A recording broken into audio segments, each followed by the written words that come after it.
everyone, how's it going? Happy Wednesday night. I just had a few minutes, so I thought I'd stop by and say hi.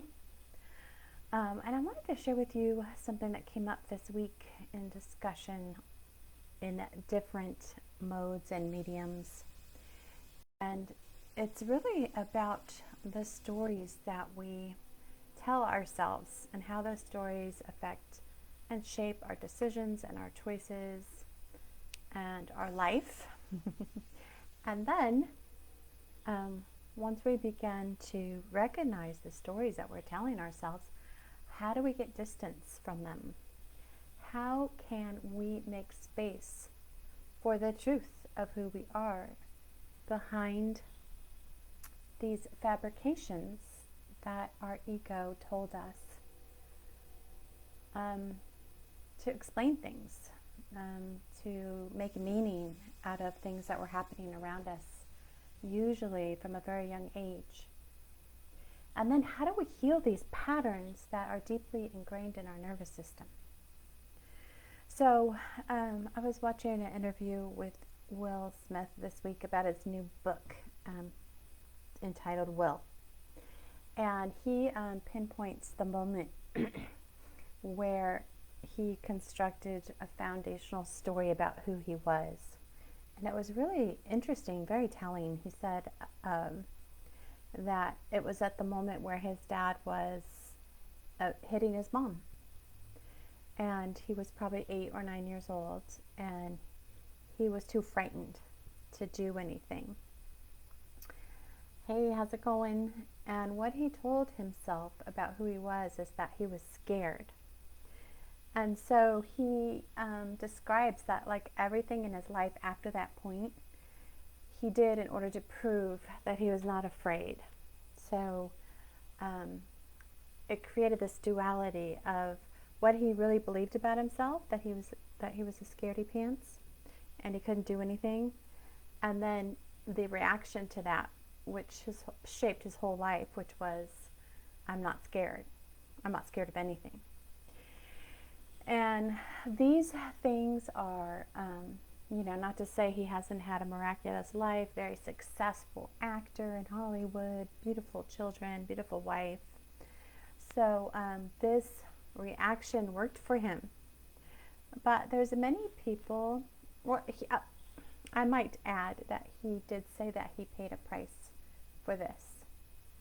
And so this is how our ego constructs duality. It functions in duality. It makes a story up about itself, and then because that can't be true, right, it has to live into the opposite. And so this is a false dichotomy of oppositions that aren't actually absolute truths, but the ego cannot distinguish the difference between a moment in time and for always, especially when we're children. For 7 years, our brains are in theta wave, and they have a different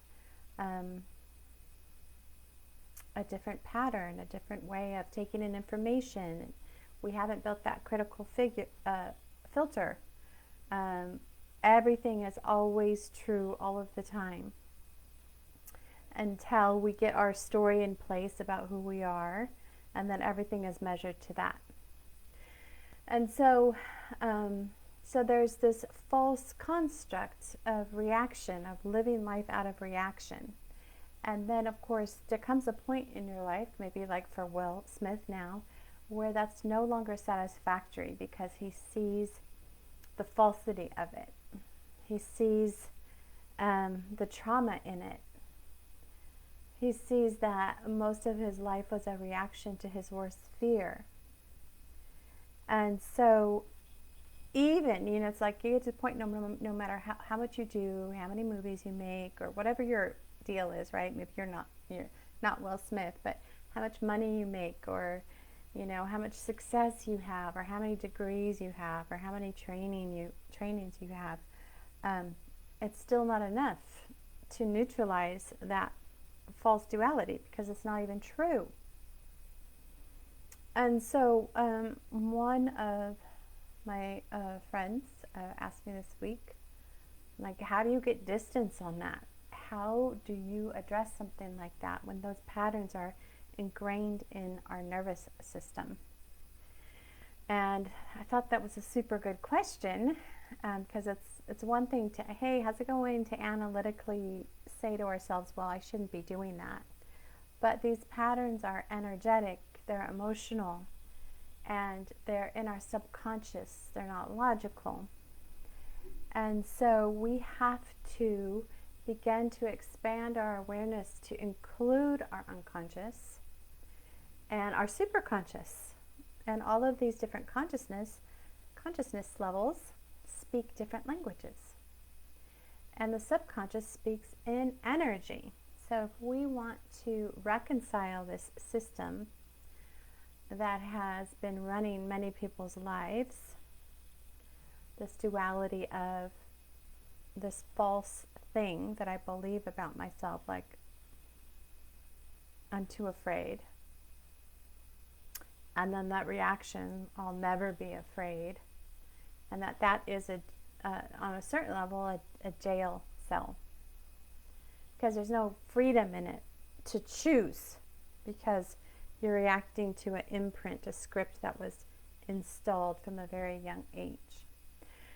So with my clients, really, I use a variety of energy techniques to identify where those memories are stored in our body. Sometimes it could be something like emotional freedom technique, or a hypnotherapy practice, a meditation practice. I also do work intuitively with clients to help identify pictures and patterns that they might not be aware or conscious of that are working in their subconscious mind. There's also intentionally going through your energy body as a chakra system and looking at the themes and the patterns in different areas of your life. For example, in the root chakra, which rules your ability to feel like safe in a body, belong to a tribe, your health, to feel well, to feel fully embodied. So it's the closest layer to your physical body. And so if you're having issues with any of those themes that I just mentioned, it's a process of going into that particular story you have, because it's not just one dichotomy.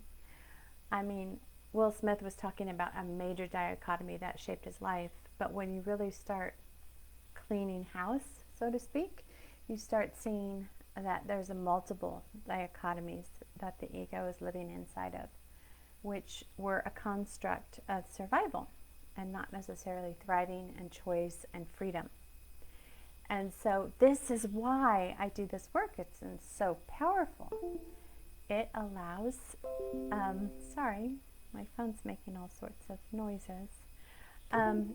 It allows you to clear out this energetically in your body, in your nervous system, to be able to recognize it. And awareness is like 99% of the clearing.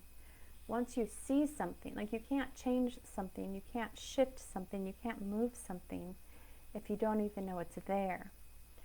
So just bringing our awareness to these different themes and these different stories in the form of energetic patterns, you can begin to shift and move them by bringing your awareness to them. And so if you are interested in finding out more about this, I am spending the entirety of next year doing a year-long mentorship on returning, creating rituals to return to the sacred self. And simply, the sacred self is the self outside of these dichotomies.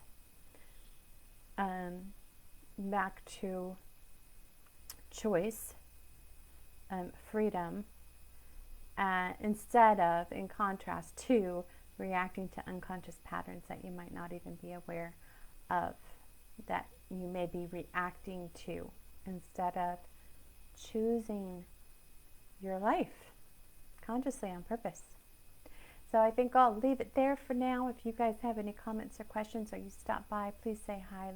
Leave anything, any comments. Say hello in the comments. I always love to see who stopped by and took a listen, even if it's just for, a small blurb.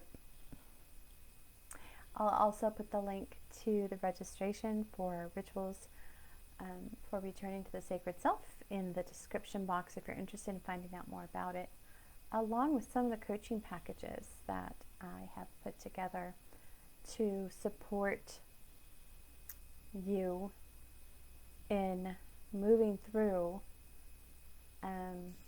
blocks, patterns, repetitive situations that get created over and over again in your life, anywhere where you feel restricted, or like like that you could be living more fully in that area of your life, then that would be a good place to look at. And hey, if you stop by, say hi, leave an emoji, let me know you were here. I was just finishing up, so I will put those links in the box. And thanks for stopping by. If that's you, say hi, and I'll see you guys later. All right, bye for now.